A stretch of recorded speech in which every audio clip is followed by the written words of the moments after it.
E nós temos alguns outros assuntos para falar.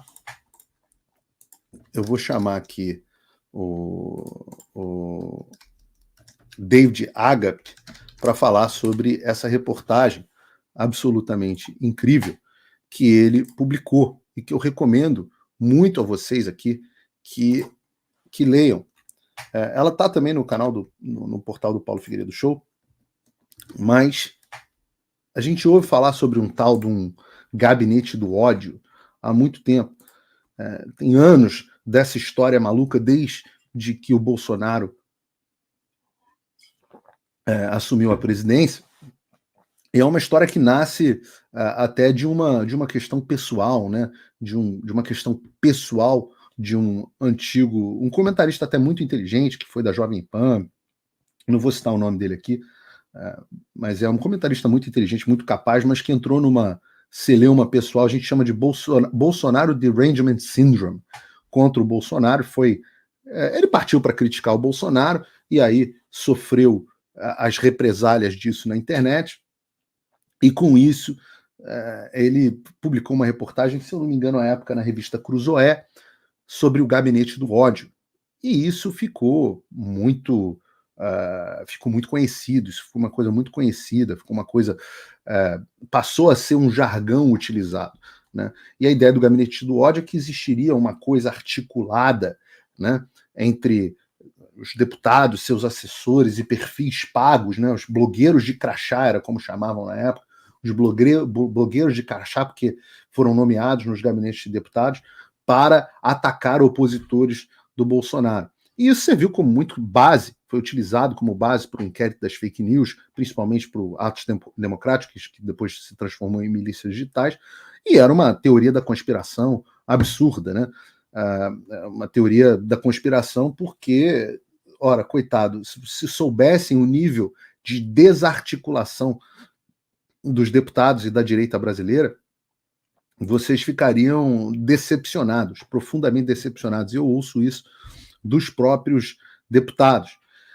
Mas é aquela coisa, acuse-os do que você faz, xingue-os do que você é. E nós, aos poucos, estamos descobrindo que, na verdade, existia, sim, um gabinete, mas não era o gabinete do ódio, era, brincando aqui de chamar, de o gabinete do amor. Existe um grupo organizado de empresários, de perfis falsos, de deputados, e com muito, muito recurso, que serve para promover os interesses do governo Lula e atacar os seus opositores ou opositores das práticas ditatoriais do Supremo Tribunal Federal. E para falar sobre esse assunto, eu vou receber aqui, para contar tudo para a gente, o jornalista investigativo internacional, já esteve aqui conosco, o David Agape. Agape, muito obrigado por ter vindo aqui mais uma vez ao Paulo Figueiredo Show. Explica para a gente exatamente o que é essa história de gabinete do amor, porque eu estava lendo aqui a sua reportagem e fiquei fascinado com ela. Boa tarde, Paulo. Tudo bem? Tá me ouvindo direitinho? Agora melhor na sua presença. Poxa, obrigado. Obrigado mais uma vez pelo convite. Obrigado a todos aí pela audiência. Esse caso do Gabinete do Amor era uma vontade antiga minha, né? Já faz algum tempo que eu estava namorando essa ideia de investigar esse pessoal, até porque a ideia, esse conceito, né? Essa prática de adentrar em micro-universos é muito... Essa palavra que você utilizou é perfeita para descrever. É fascinante, né? Então, quando eu escrevi, por exemplo, uma reportagem sobre golpistas, estelionatários, eles têm um universo todo fechado deles, né? Um universo particular. E esse universo de militantes de esquerda, né, que a gente chama de Gabinete do Amor, e eles, em alguns casos, algumas vezes, se auto-intitulam o Gabinete do Amor, também tem essas características bem peculiares, né? Eles se auto-intitulam Gabinete do Amor? Sim, inclusive o próprio Janones tinha um grupo no Telegram, a gente não cita na reportagem, mas ele tinha um grupo no Telegram chamado Gabinete do Amor, e em alguns outros casos também eles falam. A ideia que eles têm é o seguinte: olha, existe um gabinete do ódio E a gente espalha o amor, né? A gente leva o amor para as pessoas. O que não é verdade. Quando você analisa a ação desses grupos, você vê que o que tem de amor ali não tem nada de amor ali, é puro ódio, é pura militância e puro interesse também. Mas o A que, gente que é pode esse falar um pouco grupo? sobre isso. O que, que é esse grupo? Quem são essas pessoas? Como é que é isso? Oi, eu vou ter que parar o vídeo só para te atualizar. A perseguição implacável continua. Desde dezembro de 2022 eu continuo sem passaporte, com as contas bancárias bloqueadas, redes sociais banidas no Brasil e muito mais. Agora estão vindo atrás de mim até porque eu contei para vocês os bastidores do que acontecia com os militares. E a novidade é que o Locals, onde muitos me apoiavam, fechou o acesso aos brasileiros por conta do STF. Então criei uma nova forma de você me apoiar diretamente. Você pode ser agora meu apoiador com uma pequena quantia por mês e ter acesso a vários conteúdos exclusivos, ou você pode agora também ser o meu patrono e passar a integrar comigo o meu grupo de elite, um grupo fechado de WhatsApp só para os patronos, além de fazer reuniões de Zoom mensais comigo para a gente discutir a situação do Brasil e do mundo. Se você quer que eu continue fazendo o meu trabalho, me apoia, use o link da descrição e eu garanto que eu vou continuar fazendo a minha parte. Muito obrigado. Bom, vamos lá. A gente identificou vários tipos de atores dentro desse universo desses militantes, tá? Um deles, que a gente destaca bem, são esses perfis apócrifos. O que seria um perfil apócrifo, segundo Alexandre de Moraes, tá? Seria um perfil que não é fake. Então, é uma pessoa que não coloca o próprio rosto, o próprio nome naquele perfil, mas não é o perfil falso. Exemplo, o perfil falso seria o seguinte, eu colocar assim, Paulo Figueiredo, colocar a sua cara, mas não é você. Então, é um perfil falso. Ou eu colocar um outro nome, João da Silva, com uma cara também fake, falsa, ou criada por inteligência artificial, e dizer que eu sou uma pessoa que existe. Então, também é um perfil falso. O apócrifo não, é uma pessoa real, mas que se esconde através de um perfil não identificado, especificamente, muitas vezes, para fazer ataques sem sofrer muitas consequências, tá? Então, seja na sua vida privada, eu compreendo que muita gente, inclusive de direita ou não, utiliza-se de perfis apócrifos para não sofrer perseguição, só que no caso dos inquéritos que estão sendo que estão correndo no STF, o conceito de perfil apócrifo foi utilizado especificamente para poder dizer, olha, tá vendo? São pessoas que se escondem e tal e vão perseguir.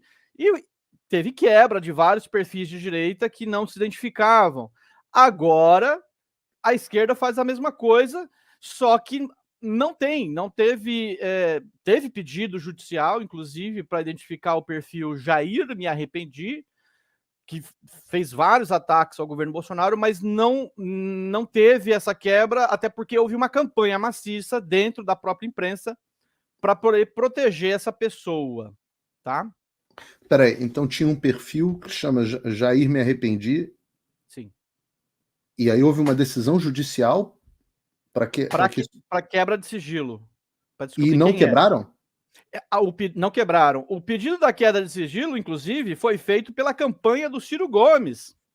Porque o Jair Me Arrependi, ele criou um sticker, né, para ser utilizado no Twitter e que simulava a campanha do Ciro.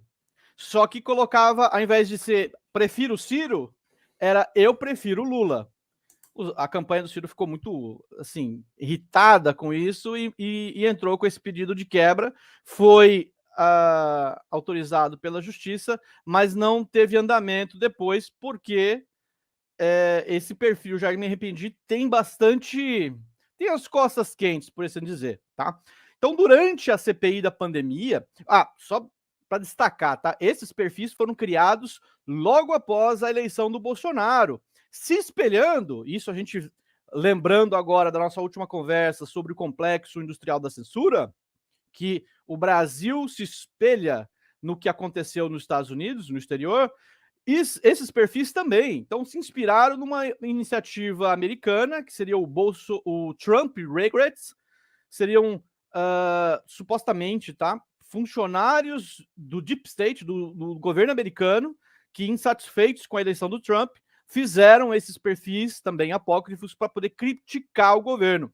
No Brasil, seguiu a mesma coisa, e inclusive agora, no dia que o Milei se elegeu presidente, criaram um perfil que, na realidade, eles não criaram, eles reutilizaram um perfil que já existia, mudaram o nome, e aí já tinha muitos seguidores, já tinha tempo de criação, mas mudaram o nome para Milei, alguma coisa, não sei espanhol, eu sou péssimo em espanhol, mas Arrependidos do Milei. É o mesmo, talvez Milei Regrets também, não lembro. Mas seguindo a mesma lógica, tá? O que acontece? Esses perfis ganharam uma grande proeminência. Você fala assim, mas são perfis que postam em rede social, que diferença que isso pode fazer e tal? Na CPI da pandemia, eles deram suporte para os parlamentares que estavam coordenando a CPI, em específico, Randolph Rodrigues, o Randolph e o Omar Aziz, e começaram a fazer dossiês, né? Os caras são verdadeiros arapongas, e eles conduziram praticamente a CPI. Eles tocaram nos bastidores a CPI. Então tem a CPI oficial e a CPI paralela. Quando a gente fala muito disso, né, de ABIN paralela, de gabinete das sombras, tinha um gabinete das sombras, que era esse pessoal que não se identifica. A gente não sabe, por exemplo, algum desses perfis, eu suspeito que não é uma pessoa, são várias pessoas, pelo menos uma dezena de pessoas por trás, com uma máquina gigantesca para poder fazer contra-informação, tá? Então, na CPI da pandemia, eles foram cruciais para as narrativas que foram criadas ali. E, seguindo no governo Bolsonaro, fizeram várias campanhas também de cancelamento, ataques nas redes sociais, e durante as eleições, né, as últimas eleições, que era Lula versus Bolsonaro, fizeram uma campanha maciça a favor do Lula, e eu cito ali não apenas alguns desses perfis, mas outros personagens que foram entrando e foram ampliando esta rede. Também é muito fascinante. Eu li um trecho aqui da sua reportagem e eu recomendo a leitura completa aqui para as pessoas, mas aqui o perfil Jair me chegou a ser mostrado ao vivo na CPI da Covid para desmascarar o secretário de comunicação Fábio Weingarten. Os demais perfis também participaram da CPI, enviando relatórios e dossiês para Renan Calheiros e Randolfo Rodrigues, atualmente sem partido. Randolph destacou em uma transmissão nas redes sociais a grande contribuição de 2 ou 3 perfis anônimos para a CPI. Se gabando dessa menção, o perfil Tesoureiros elencou outros perfis que teriam sido citados por Randolph. Jair Me Arrependi, Bolso Regrets, né, regrets de arrependimento, Camarote da CPI, e @desmentindo Bozo. Esse último foi citado por Alexandre de Moraes como referência para arquivar a denúncia da campanha de Jair Bolsonaro sobre a discrepância nas inserções das rádios durante as eleições, o chamado radiolão. Sim, pois é. Nós fizemos essa rechecagem das rádios, está no nosso site também, a investigação. Nós checamos rádio por rádio, ouvindo manualmente, né? Ouvindo na força bruta cada um dos áudios, nossa equipe, e descobrimos que vários erros, tanto na decisão do Alexandre de Moraes. Então, ele errou, assim, feio, quando ele decidiu arquivar a denúncia do Bolsonaro. Mas o principal ponto é esse estudo criado pelo professor, não me lembro o nome de cabeça o nome dele agora, se não me engano é Miguel, de uma universidade, que se baseou, e esse professor se baseou no desmentindo o Bozo, olha o nível do perfil, né? Desmentindo o Bozo para poder fazer o seu estudo. Fazendo isso, esse professor errou de uma forma grotesca. Isso a gente tem um relatório detalhado no nosso site mostrando que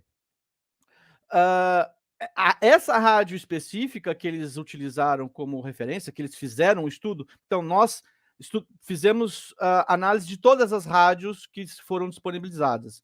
Eles fizeram análise só de uma, que é justamente a rádio problemática. O que eles fizeram? Eles copiaram o áudio disponibilizado no arquivo disponibilizado pela campanha do Bolsonaro, né, que tinha um drive, e eles passaram isso num robozinho, tá? Eles criaram um robô, um programa de computador que ia analisar esse áudio e ia pegar todas as vezes que surgisse esse áudio. Nós fizemos diferente, nós ouvimos o áudio original enviado no site do TSE, e qual que é a diferença? É que no caso deles, eles viram todas as vezes que apareceram propagandas do primeiro turno. Só que a Audience, que é a empresa contratada, né, pela campanha do Bolsonaro, ela fez também um sistema de robô, só que ela procurou áudios do segundo turno e ela identificou corretamente. Nós conseguimos identificar todos os áudios e também separamos. Então a gente mostra exatamente o que é primeiro turno e segundo turno. Então a justificativa que eles deram não tá certa. É falsa, mostra, é mentirosa. Então, exato. Então, assim, eu imagino, tá? A gente tenta dar com a colher de chá para eles, falar, não, então eles se equivocaram, não foram sacanas de escolher justamente essa rádio. E quando a gente mostra, no final das contas, a audiência fez a análise correta e o resultado é praticamente o mesmo, tanto ouvindo manualmente, vindo todos os áudios, quanto o sistema da audiência. Tá? Então o radiolão não era uma teoria da conspiração, não era falso, etc. O radiolão era, de fato, uma demanda legítima.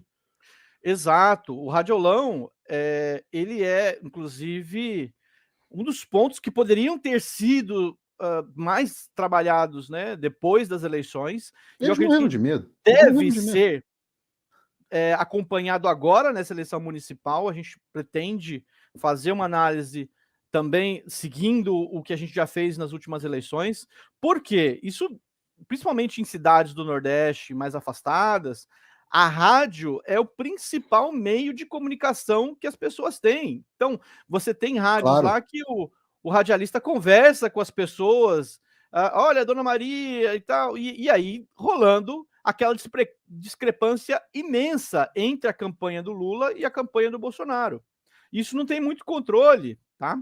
Agora, seguindo essa questão do radiolão, então a gente mostra que esse é um problema latente e que o TSE deveria ter mais controle sobre isso, mas não tem. E, claro, como surgiu na campanha do Bolsonaro, isso foi descartado. E o mais grave era uma denúncia que era legítima, mas o Alexandre de Moraes não apenas arquivou essa denúncia, quanto incluiu a campanha do Bolsonaro nos inquéritos das fake news por conta dessa denúncia.